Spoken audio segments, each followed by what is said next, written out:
ఓం సాయిరామ్. సమస్త సాయి భక్తులందరికీ నమస్కారం అండి. అందరూ ఎలా ఉన్నారు? అందరూ కూడా బాబా గారి దయ వలన ఎప్పుడూ ఆనందంగా, ఆరోగ్యంగా ఉండాలని, మీరు కోరిన కోరికలన్నింటినీ కూడా బాబా గారు తీర్చేయాలని మీ తరపున నేను కూడా మనస్ఫూర్తిగా బాబా గారిని కోరుకుంటూ ఈరోజు వీడియో అయితే స్టార్ట్ చేస్తున్నా అండి.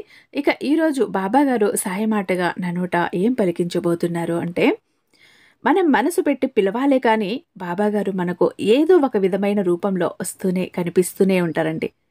మనకు కలలో కనిపిస్తూ ఉంటారు, లేకపోతే మన పక్కనే ఉండి మనం అడిగిన ప్రశ్నలన్నింటికీ కూడా సమాధానాన్ని అయితే ఇస్తూ ఉంటారు. అయితే అన్ని రూపాల్లో నేనే ఉన్నా అమ్మ, ఈశ్వర రూపం నాదే, అల్లా రూపం నాదే, ఇంకా అన్ని రకాలుగాను. ఇప్పుడు భగవంతుని మనస్ఫూర్తిగా ఎన్ని అవతారాలలో అయితే పూజిస్తున్నారో అన్ని రూపాలలో కూడా బాబాగారు ఉన్నారు, నేనే ఉన్నాను అని చెప్పి బాబా భక్తులం అందరం కూడా తప్పకుండా నమ్ముతూ ఉంటాము కదా. అయితే ఈరోజు నేను మీకు ఒక మంచి విషయాన్ని అయితే చెప్పబోతున్నా అండి. ఈ వీడియో ఎక్కడా స్కిప్ చేయకుండా చివరి దాకా చూడండి. వీడియో నచ్చినట్టయితే ఒక చిన్న లైక్ ఇచ్చి మీ ఫ్రెండ్స్కి, ఫ్యామిలీ మెంబర్స్కి షేర్ చేసి, మన ఛానల్ని ఫస్ట్ టైం చూస్తున్నట్టయితే మన ఛానల్ని సబ్స్క్రైబ్ చేసుకుని మీ సపోర్ట్ నాకు అందివ్వండి. ఇలా మీరు స్కిప్ చేయకుండా వీడియో మొత్తం చూస్తేనే నేను ఏం చెప్తున్నా అన్నది చక్కగా మీకు అర్థమవుతుంది. విన్న మీ మనసుకు కూడా ప్రశాంతత అనేది లభిస్తుంది. అంతేకాకుండా మీరు కూడా దీన్ని పాటిస్తే 11 రోజుల్లో మీరు ఏ సంకల్పం అయితే అనుకొని దాన్ని కోరుకొని ఇది ఖచ్చితంగా నాకు జరిగి తీరాల్సిందే అని చెప్పి 11 రోజులు మీరు గనక చేస్తే 12వ రోజు అది మీకు తప్పకుండా నెరవేరుతుంది.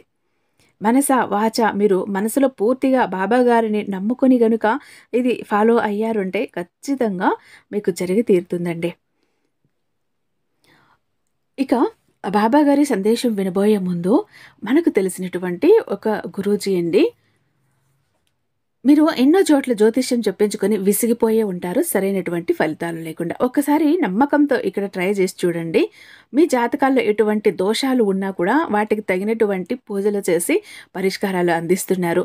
రిజల్ట్ అయితే 100కి 1000% ఇస్తున్నారు. మీకు ఎటువంటి ప్రాబ్లం అయినా అవ్వనివ్వండి, చిటికలో పరిష్కరించి ఇచ్చేస్తున్నారండి. నాకు చాలామంది పర్సనల్గా కూడా కాల్ చేస్తున్నారు, మెసేజ్ చేస్తున్నారు. ఈ గురూజీ వల్ల మేమైతే చాలా హ్యాపీగా ఉన్నామని చాలామంది చెబుతున్నారండి. శ్రీ సాయిబాబా ఆశీస్సులతో జ్యోతిష్యం చెప్తారండి. ఉన్నది ఉన్నట్టుగా చెప్తారు గురూజీ సీతారామరాజు గారు. వీరి మొబైల్ నెంబర్ 9669873222. మీకు ఎలాంటి సమస్య ఉన్నా కూడా చిటికెలో పరిష్కరించి ఇచ్చేస్తారు. ప్రేమ, పెళ్లి, ఉద్యోగం, రాజకీయం, విదేశీ ప్రయాణం, ధనం నిలకడగా లేకపోవటం, భార్యాభర్తల మధ్య గొడవలు, ఆస్తి తగాదాలు, అప్పుల బాధలు, స్త్రీ పురుషులకు ఎటువంటి గుప్త సమస్యలు ఉన్నా స్త్రీ పురుష వశీకరణ స్పెషలిస్ట్ అని కూడా చెప్పచ్చండి. ఇలా మీకు ఎటువంటి ప్రాబ్లమ్స్ ఉన్నా కూడా పరిష్కరించి ఇచ్చేస్తారు. ఒక్కసారి నమ్మకంతో స్క్రీన్ మీద కనబడుతున్నటువంటి ఈ నెంబర్కి కాల్ చేసి చూడండి. ఇప్పుడు నేను చెప్పబోయేటటువంటి విషయం ఏంటంటే, ఇది నిజంగా జరిగినటువంటి ఒక సంఘటన అండి, యథార్థ సంఘటన. ఇది 1880లో జరిగినటువంటి సంఘటన. ఇది విన్నాము అంటే నిజంగా మన కళ్ళను, మన చెవులని మనమే నమ్మలేం. అంటే ఇప్పుడు కూడా చాలామంది ప్రశ్నిస్తూ ఉంటారు కదా, దేవుడిని, భగవంతుడిని ఎందుకు నమ్మాలి అని, ఎందుకు నమ్మకూడదు అనేటటువంటి ఒకదానికి ఇది నిదర్శనం. చాలామందికి అయితే సమాధానం దొరుకుతుందని అనుకుంటున్నాను. మరి అప్పటి రోజుల్లో మన దేశాన్ని అయితే బ్రిటిష్ వాళ్ళు పాలించేవాళ్ళండి. వాళ్ళకి మన సాంప్రదాయాలు, మన హిందూ సాంప్రదాయాలు అన్నా కానీ, మనం పూజించే దేవుళ్ళు అన్నా కానివ్వండి, మనం చక్కగా కొలువు తీర్చిపెట్టుకున్న దేవాలయాలు అన్నా వాళ్ళకి అస్సలు నచ్చేవి కాదన్నమాట. ఏం చేసేవాళ్ళంటే వాళ్ళు మనల్ని తమ మతంలోకి మార్చుకోవటానికి ప్రయత్నించేవాళ్ళు, ఎక్కువగా బోధన చేసేవాళ్ళు. అంతేకాకుండా మనం నిర్మించుకున్న, మనం ఏర్పాటు చేసుకున్న చిన్న చిన్న దేవాలయాలను కూడా కూలగొట్టేవాళ్ళండి అప్పట్లో అయితే. అంటే ఇక్కడ వేరే అన్య మతస్థులు, నేను మతం పేరు చెప్పటం లేదు. ఇప్పుడు నేను చెప్పేది యథార్థ సంఘటన అన్నమాట. ఎలా బ్రిటిష్ వాళ్ళే మన దేవుని నమ్మారు అని చెప్పి ఇది నేను మరొక విధంగా చెప్పట్లేదు, కానీ నిజ జీవితంలో జరిగిందే చాలామందికి తెలిసే ఉంటుంది, కొంతమందికి తెలియదు. అలాంటి వాళ్ళు ఇప్పుడు తెలుసుకుంటారని చెబుతున్నాను. ఒక శిలాఫలకం మీద స్వయంగా రాశారన్నమాట ఆ భార్యాభర్తలు, మేము ఆ భగవంతుణ్ణి, ఆ దేవుణ్ణి చూశాము అని చెప్పి. ఇప్పటికీ కూడా అది మధ్యప్రదేశ్లో షాజాపూర్ జిల్లాలో అగర్వాల్ వైద్యనాథుని దేవాలయంలో ఒక శిలాఫలకంలో రాసి ఉంటుంది. ఎవరైనా వెళ్తే అక్కడ చూడండి ఒకసారి. అయితే ఒక భార్యాభర్తలు ఉంటారు. ఆయన పేరు ఏంటి అంటే లెఫ్టినెంట్ కల్నల్ మార్టిన్ అని చెప్పి ఒక బ్రిటిష్ అతను. ఏంటంటే ఆఫ్ఘనిస్తాన్పై యుద్ధంలో సైన్యానికి నాయకత్వాన్ని వహించేవాడు. అంటే అతను ఒక సైన్యానికి లీడర్గా ఉండేవాడన్నమాట. ఆఫ్ఘనిస్తాన్పై చేసే యుద్ధంలో అయితే తన భార్యను ఈ దేశంలో వదిలిపెట్టి తను అటు వెళ్ళిపోయాడనమాట. సైన్యం అంటే దేశం కోసం పోరాడటం కోసం అని చెప్పి బ్రిటిష్ వాళ్ళు ఏవేవో యుద్ధాలు అనేవి చేస్తూ ఉండేవాళ్ళు, జరుగుతూ ఉండేవి. భార్యను వదిలిపెట్టి వెళ్ళిపోయాడు ఈ మార్టిన్ అనే వ్యక్తి. అయితే భార్యను వదిలిపెట్టి వెళ్ళిన తర్వాత కూడా అతనికి ఎక్కువగా భార్య అంటే చాలా ప్రేమ, చాలా ఇష్టంగా ఉండేది. తర్వాత కూడా అతనికి ఎక్కువగా భార్య అంటే చాలా ప్రేమ. ఇద్దరు ప్రేమించి మరి పెళ్లి చేసుకున్నారు. అయితే మార్టిన్ వాళ్ళ ఆవిడ రోజు ఎదురు చూస్తూ ఉంటుంది. ఈరోజు వస్తారు, ఈరోజు వస్తారు, ఈరోజు వస్తారు అని చెప్పి. ఇప్పట్లోలాగా ఫోన్స్ ఉండేవి కాదు. అప్పట్లో లెటర్సే ఉండేవి. ఈ మార్టిన్ ఏం చేసేవాడు అంటే నెలకు ఒక లెటర్ అన్నట్టుగా రాస్తూ ఉండేవాడు. ఇక అయితే సడన్గా ఒక 5-6 నెలల నుంచి లెటర్ రావటం అనేది ఆగిపోయింది. అలా ఆగిపోయేసరికి ఆ భార్య ఏం చేస్తుందంటే బాగా దిగులు పెట్టుకుంది, బాధపడిపోయింది, భయపడిపోయింది. అంటే ఏమో యుద్ధంలో ఏదన్నా జరగరాని విషయం ఏదైనా జరిగిందేమో, నాకు ఎందుకు లెటర్స్ రాయట్లేదు అని చెప్పి దిగులు పెట్టుకుని, ఎక్కడున్నావు మార్టిన్, నువ్వు త్వరగా వచ్చేయ్ మార్టిన్, నీకోసం నేను చాలా ఎదురు చూస్తున్నాను అని చెప్పి అనుకుంటూ ఉంటూ అలా కాలం గడిపేస్తూ ఉంది. ఆ దిగులుతోటి ఒకరోజు గుర్రం ఎక్కి ఒక కొండ ప్రాంతంలోకి వెళ్తుంది. అదే దిగులుతోటి ఆ గుర్రం ఎక్కి కూర్చుంటే ఆ గుర్రం ఏం చేస్తుంది అంటే ఒక కొండ ప్రాంతంలోకి తీసుకువెళ్తుంది.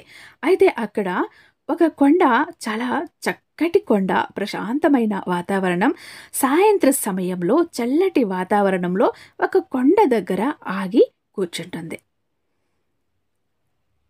అలా కొండ దగ్గర ఆగి కూర్చున్న ఆమె కొంచెం సేపు అలా బాధపడుతూ అక్కడే కూర్చుండిపోతుంది.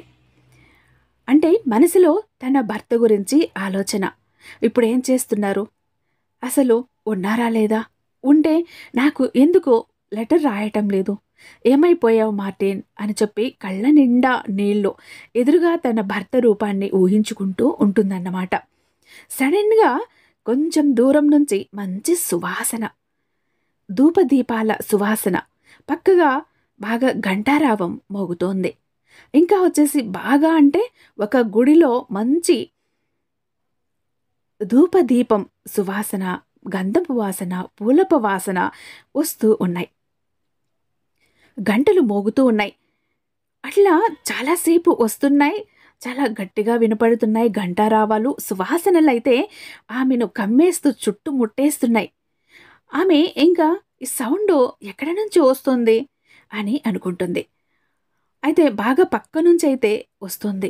ఏముంది ఇక్కడ, ఏంటి ఇట్లా ఘంటారావం వినిపిస్తోంది, ఇంత సువాసనలో, ఇంత మంచి వాసనలో ఎక్కడి నుంచి అన్నట్టుగా ఆమె అటువైపు వెళ్తుంది.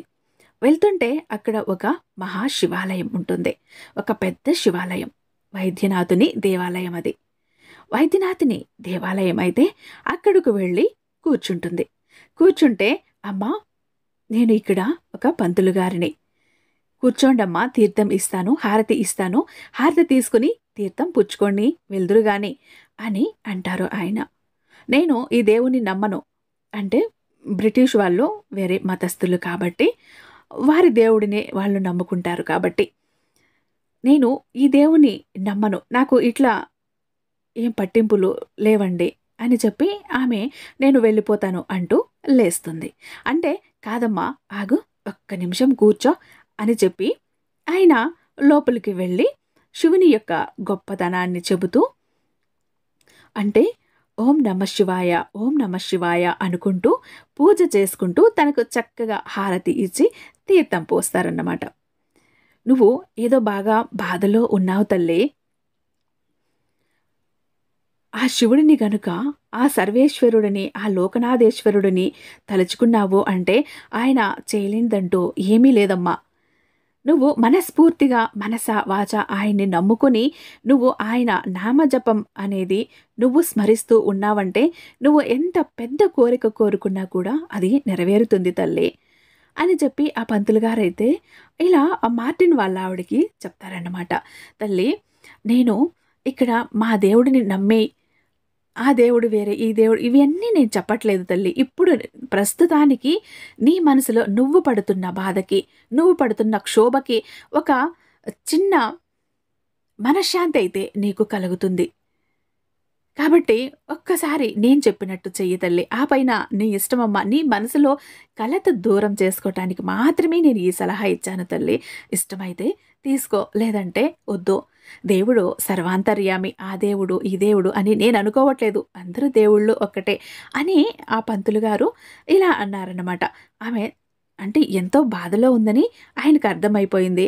ఆమె కళ్ళల్లో కన్నీళ్లు కనిపిస్తున్నాయి, ముఖంలో దిగులు కనిపిస్తుంది. అసలు ఈ ప్రపంచం మీదనే ధ్యాస లేదు. అక్కడ కూర్చుందన్నమాటే కానీ ఎక్కడో శూన్యంలోకి చూస్తుంది. అంటే పరిస్థితి పంతులు గారికి అర్థమైపోయింది. ఇక ఆయన ఒక బిడ్డకు చెప్పినట్టు చెప్పాడు. ఆ దేవుడు ఈ దేవుడు అని ఏం కాదు తల్లి. ఏ దేవుడైనా ఒక్కటే. మనసులో ఉన్న బాధని పోగొట్టుకో. ఇప్పుడు నీ బాధ వచ్చినప్పుడు ఎదురుగా ఉన్న తల్లి తండ్రికి ఎలాగైతే చెప్తావో ఇక్కడ ఉన్న దేవుడికి కూడా అలా అప్పచెప్పేసాయి అంతే అంటూ చెప్పారన్నమాట. ఇక అలా ఆ పంతులు గారైతే మార్టిన్ వాళ్ళ ఆవిడకి చెప్తారు. అయితే తన మనసులో ఏదో అంటే ఇక తనకు ఏమీ ఆలోచన లేదు. మార్టిన్ ఇంటికి రావాలి, తన భర్తతో ఆనందంగా గడపాలి అని చెప్పి అలాగే ఇంకా ఇంటికి వెళ్తుందన్నమాట. వెళ్ళిపోయి ఈ పంతులు గారు చెప్పినట్లుగానే ఒక శివలింగాన్ని ఏర్పరచుకొని తన ఇంట్లో, లేకుంటే ఒక శివుని పటాన్ని ఏర్పరచుకొని ఇంకా అంటే అక్కడ ఆమెకి అన్నం లేదు, తిండి లేదు, నీరు లేదు, ఏదీ లేకుండా అలా దిగులుతోటి తన భర్తకు ఏమైంది అన్న దిగులుతోటి ఆలోచనతోటే అలా ఉండిపోతోంది. ఆ దేవుని ముందు కూర్చొని, మహాశివుని ముందు కూర్చొని ఓం నమ శివాయ, ఓం నమ శివాయ, ఓం నమ శివాయ అని చెప్పి అనుకుంటూ కూర్చొని ఉండిపోయింది. అట్లా కూర్చొని 9-10 రోజులు గడిచిపోయాయండి. ఇక 9 రోజులకి ఏమవుతుంది అంటే ఒక లెటర్ తీసుకొని ఒక భటుడు వస్తాడు. అంటే అప్పట్లో ఇలా ఉత్తరాలు అవి అందించడానికి లేదా ఒక భటుడు ఇలా ఉండేవాళ్ళు కదా. అలా లెటర్ తీసుకుని వచ్చి అప్పుడు మేడం మీకు లెటర్ అని ఇచ్చారన్నమాట. ఇక ఆ లెటర్ అయితే మార్టిన్ రాసిన లెటర్. నేను ఇక్కడ చాలా సంతోషంగా ఉన్నాను.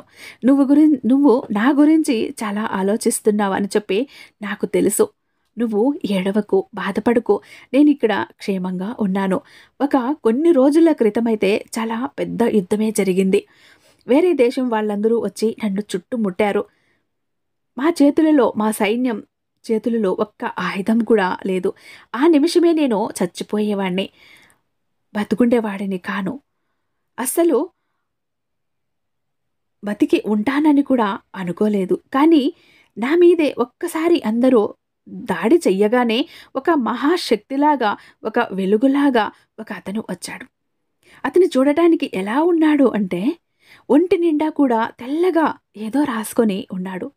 తెల్లటి చర్మం ఉంది. ఇంకా తన నడుముకి వచ్చేసి సింహపు తోలు ఉంది. దాన్ని చుట్టుకొని ఉన్నాడు. తన చేతిలో ఏదో ఒక శూలం ఉంది. ఆ శూలం కూడా 3గా చీలి ఉంది. అతనికి ఒక 3వ కన్నులాగా ఏదో ఒక కన్నులాగా నుదిటి భాగాన, తల భాగాన ఉంది, నుదురు భాగాన. ఆయన వచ్చి ఒక్క దెబ్బకి ఆ శత్రు సైన్యం అంతా కూడా ఒక్క ఏటికి పడగొట్టేసి నా ప్రాణాలను అయితే రక్షించారు అని చెప్పి ఆయన ఆ రోజు అలా చెయ్యకపోతే ఈరోజు నీ భర్త అయిన మార్టిన్ను నీకు నేను ఈ లెటర్ రాయగలిగేవాడిని కాదు అని చెప్పి ఆ లెటర్లో చక్కగా క్లియర్గా అయితే రాసి పంపిస్తాడు తన భార్యకి. ఇక ఆ అమ్మాయికి ఏమవుతుందంటే వెంటనే ఒళ్ళంతా కూడా జలధరిస్తుందన్నమాట. ఒళ్ళంతా రోమాలు నిక్కబడుచుకుంటాయి ఆ అమ్మాయికి. ఇక వెంటనే పరిగెత్తుకుంటూ ఆ అమ్మాయి యొక్క దేవుని మందిరంలోకి వెళ్ళి మహాశివునికి కృతజ్ఞతలైతే చెప్పుకుంటుంది. అలా చెప్పుకున్న 1-2 రోజులకి మార్టిన్ కూడా తన ఊరు తిరిగి వచ్చేస్తాడు. అట్లా 11 రోజులు ఆ అమ్మాయి చేసింది. కానీ 11 రోజు కల్లా అంటే మార్టిన్ ఆ భర్త ఎవరైతే ఉన్నారో ఆ మార్టిన్ దూరం వెళ్ళిపోయిన ఆయన కూడా 12 రోజు కల్లా క్షేమంగా ఇంటికి తిరిగి వచ్చేస్తారు. అలా ఆ అమ్మాయి శివనామ స్మరణలో ఓం నమ శివాయే అనే మంత్రంతోటి 11 రోజులు ఎలా అయితే మొదలుపెట్టిందో 11 రోజుల తర్వాత తన భర్త ఇంటికి రావడం ఎలాగైతే జరిగిందో ఇది నిజంగా జరిగింది. ఇలా వాళ్ళు కొన్ని రోజులు ఇక్కడ ఉండి అప్పటి రోజుల్లో అంటే 1980 సంవత్సరంలోని ఆ వైద్యనాథ్ దేవాలయానికి మహా శివుడికి ఆ గుడికి 15,000 రూపాయలు చందా అనేది ఇచ్చారు. అప్పటి రోజుల్లోనే తర్వాత కొన్నేళ్ళు అక్కడ ఉండి వాళ్ళు ఇంగ్లాండ్ అయితే వెళ్ళిపోయారన్నమాట. అక్కడ ఇంగ్లాండ్ వెళ్ళిపోయిన తర్వాత కూడా వాళ్ళు తమ ఇంట్లో పరమేశ్వరుని యొక్క విగ్రహం పెట్టుకొని ప్రతిరోజు కూడా పూజ చేసుకుంటూ ఉండేవాళ్ళు. ఇప్పటికీ కూడా మధ్యప్రదేశ్లో షాజాపూర్ జిల్లాలో అగర్వాల్ వైద్యనాథుని దేవాలయంలో ఒక శిలాఫలకం మీద ఈ మార్టిన్ వాళ్ళ దంపతులు ఇద్దరూ కలిసి తమకి జరిగింది మేము స్వయంగా శివుని చూశాను అని చెప్పి ఆ శిలాఫలకం మీద వాళ్ళే స్వయంగా రాసినది ఇప్పటికి కూడా ఉంటుందండి. ఇక ఎప్పుడైనా మీరు వెళ్ళినప్పుడు చూడండి, మనం మనసు పెట్టి పిలవాలే కానీ ఆ మహాశివుడైనా భోలాశంకరుడైనా కానివ్వండి, మన సాయినాథుడైనా కానివ్వండి, మనకు వెంటనే తన కృప అనేది చూపిస్తారండి. ఎంత కష్టంలో ఉండి బాబా అన్న ఈశ్వర అన్నా కూడా ఈశ్వరుడే బాబా రూపంలో వచ్చి నీకు నేను తోడుగా ఉంటానమ్మా అని చెప్పి మనకు బాబా గారు ఈశ్వరుని రూపంలో వచ్చి చెప్తారండి. ఎప్పుడూ కూడా అంతా ఈశ్వరేచ్ఛ అని కూడా అంటూ ఉంటారు కదా. అప్పుడప్పుడు బాబా గారు కూడా అంతా ఈశ్వరేచ్ఛ అని అంటూ ఉంటారు. అలాగే ఓం సాయిరాం అన్న మంత్రం ఎంతో శక్తివంతమైనది. అదేవిధంగా ఓం నమః శివాయ అనే మంత్రం కూడా ఎంత శక్తివంతమైనది అంటే మనం ఆ శక్తిని అసలు ఊహించలేం. ఈ 2 మంత్రాలలో కూడా ఓం జై సాయిరాం అనే ఓం శ్రీ సాయిరాం ఈ మంత్రాన్ని కానివ్వండి, ఓం నమః శివాయ అనే మంత్రాన్ని కానివ్వండి, ఈ 2 మంత్రాల్లో ఏ మంత్రమైనా కానివ్వండి 11 రోజులు గనుక మనస్ఫూర్తిగా జపించినట్లయితే మీరు ఏది కోరుకున్నా కూడా 12వ రోజు కల్లా ఖచ్చితంగా జరిగి తీరుతుందండి. అంటే మనం ఈ మంత్రాన్ని ఈ నామాన్ని జపించుకునేటప్పుడు కూడా మనం దేవుడి మీద భక్తితో నమ్మకంతో గనుక జపించుకున్నామంటే ఖచ్చితంగా నిజం చేస్తాడండి మన బాబా గారైతే. ఇక ఈరోజు వీడియో మీకు నచ్చే ఉందని భావిస్తున్నాను. రేపు మరొక మంచి వీడియోతో మీ ముందుంటాను. అంతటిదాకా సర్వేజన సుఖినో భవంతో. ఓం సాయిరాం.